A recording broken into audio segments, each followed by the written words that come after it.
Should you go to Greece alone? A couple years ago, I spent the entire month of October in Greece by myself. So I'm going to give you my solo travel snapshot Greece edition to help you decide if a solo trip to Greece is really right for you. We're going to look at 6 different factors. First is language. I speak no Greek at all, minus the few phrases that I always learn in any language when I am traveling somewhere new, and I was perfectly able to get around mostly with English, even on the smaller islands. Second, and this is a really big one, especially when you're going to Greece and you might want to do some island hopping, is transportation.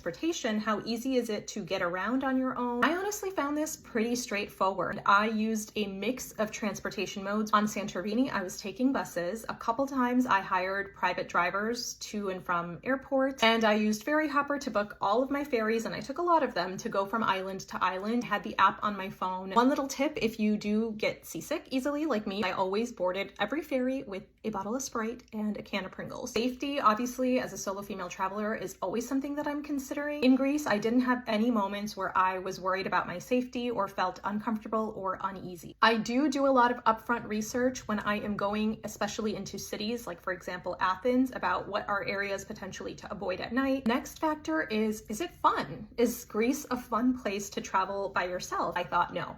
That's a place it's going to be way more fun to go with people, and I'm someone who solo travels a lot, so it was weird to have this blocker. But when I ultimately did, I found out that it actually is really fun to go there by yourself. I also did see other solo travelers there. One woman I spoke to telling me how she actually takes a solo trip intentionally to Sifnos Island every year, and it's just her me time. Do I think that Greece would be fun with friends? Yeah, absolutely. I would actually love to go back with some friends, but I had a really good time by myself. And again, I was there for a whole month. Final factor here to consider is the ease of meeting other people. I would not say that Greece is one of those places where I instantly made a lot of connections and friendships. Part of it is that I was doing off-season travel and I wanted to go to the quieter Greek islands. Every solo trip is different, and I wasn't necessarily feeling like I needed to meet many people. I had pleasant conversation and experiences with people that I met on different group tours. But yeah, there were quite a bit of couples, and on Santorini there were some like bigger friend groups. If you really want to have the kind of solo trip where you are meeting a lot of people, it is likely possible if you intentionally seek it out. For example, Facebook groups to find other people who are also traveling to Greece at the same time as you. You are going to the quieter Greek islands especially, there just may not be as many warm bodies around. Might be smaller like friend groups or couples. So would I recommend Greece for a solo trip? Yes. Would I recommend it for your very first solo trip? I think mainly that comes down to your level of confidence in planning out logistics and being able to get yourself with your luggage from island to island with ferries. If that feels intimidating to you, then you might want to save this for not your first solo trip. There's more to come in this series, so stay tuned.